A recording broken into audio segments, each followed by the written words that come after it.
At 13 years old, Kylian Mbappé sat beside Zinedine Zidane in a car outside Real Madrid's training ground. He had traveled from Bondy, a small town near Paris, to meet the club he dreamed about. And when Zidane told him to get in, Mbappé was so nervous he asked a question that sounds almost unbelievable now.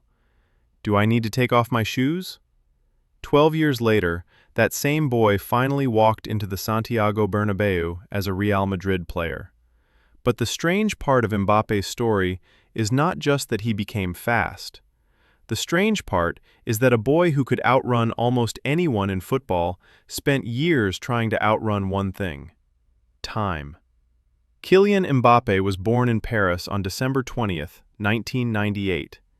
He grew up in Bondy, in the suburbs of the city, in a place where football was not just entertainment, but a language. His father coached football. His mother played professional handball, so sport was always part of his life. He was surrounded by competition, discipline, and the idea that talent alone was never enough. Very early, people noticed that Mbappé was different. He was fast, yes, but speed was only the first thing people saw. What made him special was the way he understood the game. He saw space before other kids did. He moved with confidence. He attacked defenders like he had no fear. He did not wait for the game to happen to him. He made the game happen. One of his early coaches later said Mbappé was one of the best young players he had ever seen. Even as a child, Mbappé believed he could decide games. That belief became his biggest weapon.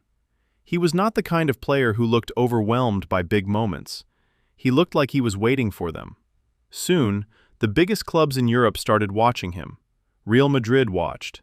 Chelsea watched. Bayern Munich watched. Arsenal watched. Manchester City watched. Everyone wanted to know the same thing. Who was this boy from Bondy, who moved like a sprinter but played like a veteran? But Mbappé had one club in his heart, Real Madrid, and one player above all others, Cristiano Ronaldo. Mbappé grew up admiring Ronaldo.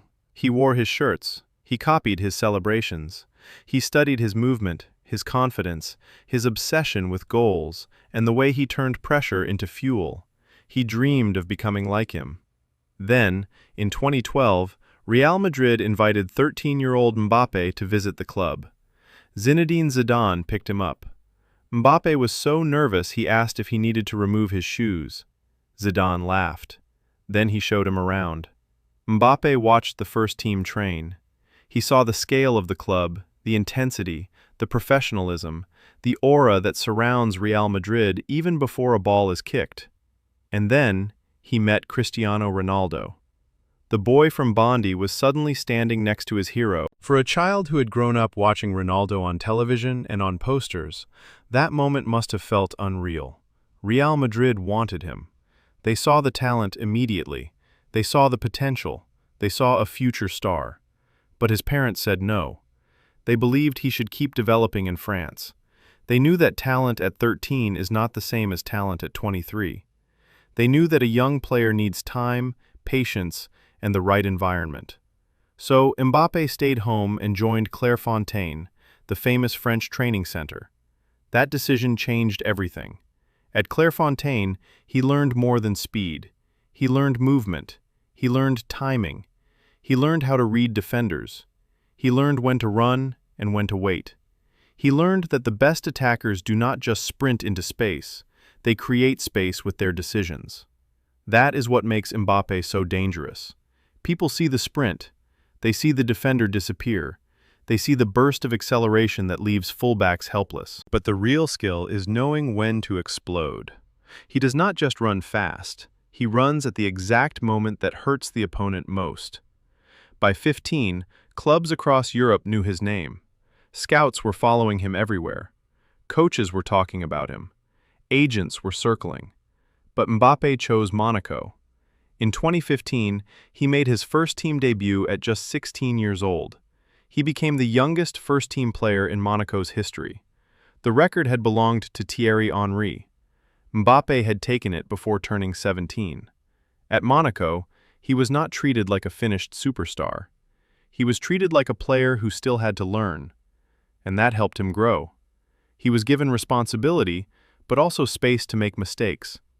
He was allowed to develop without the full weight of the world on his shoulders. Then came the 2016-17 season. Mbappé exploded. He scored in the Champions League. He scored in Ligue 1. He scored in big matches.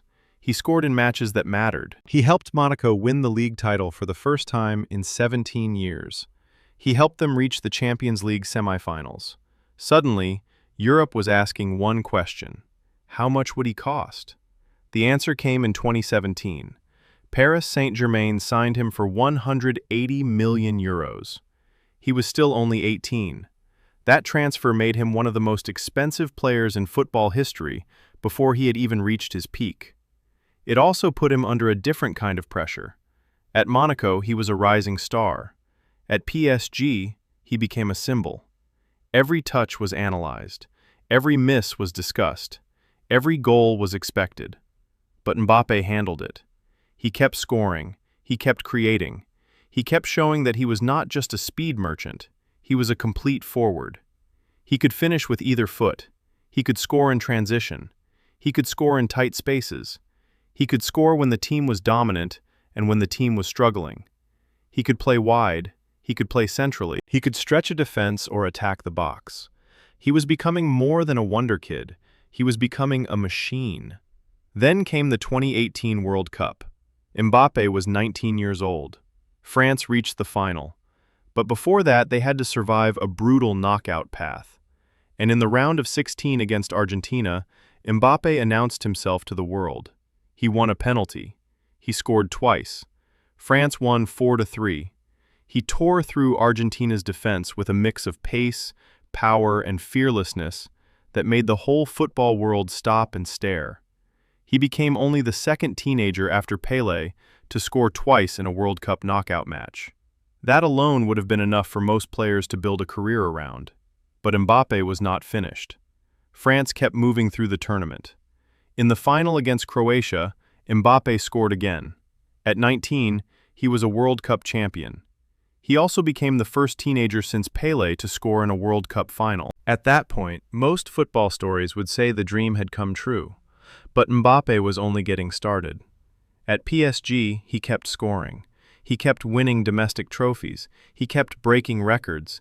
He became the club's all-time leading scorer.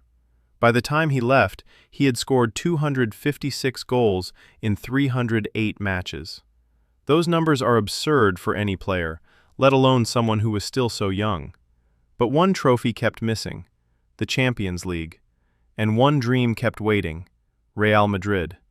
In 2022, many people thought he would finally join Madrid. The rumors were everywhere. The expectation was enormous. The football world had already written the story in its head. Mbappé would leave Paris and go to the club he had loved since childhood. Instead, he stayed at PSG. The decision caused huge debate. Some people were angry. Some said he chose money over the dream. Some said he had betrayed the club he had represented. But the truth was more complicated. Mbappé had spent his whole life making big decisions while the world watched. This time, he chose to stay. He chose stability. He chose to keep building where he was. He chose to delay the dream rather than force it. Then, 6 months later, he went to Qatar for the 2022 World Cup. And that is where his story became unforgettable. France reached the final again. Their opponent was Argentina. Their opponent was Lionel Messi. For most of the match, Mbappé was quiet. France were losing 2-0. Messi was close to winning the World Cup. Argentina looked in control. The stadium felt like it was preparing for a coronation. Then everything changed. France won a penalty. Mbappé scored. 2-1. Just 97 seconds later, he scored again. A falling volley. A perfect strike under pressure. 2-2. The game went to extra time. Messi scored again. Argentina led 3-2. France were seconds away from losing. Then, in the 118th minute, France won another penalty. Mbappé stepped up. He scored. 3-3. He had scored a hat-trick in a World Cup final, the first since Jeff Hurst in 1966. It was one of the greatest individual performances in the history of the tournament, but France lost the penalty shootout. Mbappé had done almost everything.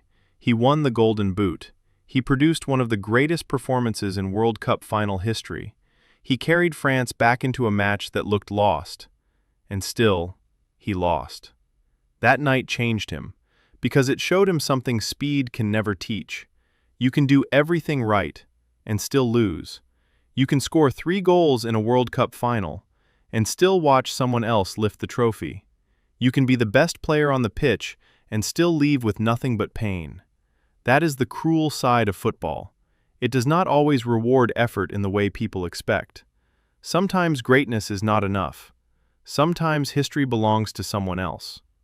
But Mbappé did not disappear after that final. He kept going. He kept scoring. He kept carrying the weight of expectation. He kept being the player every defender feared. Then, in 2024, the dream finally happened. Mbappé joined Real Madrid.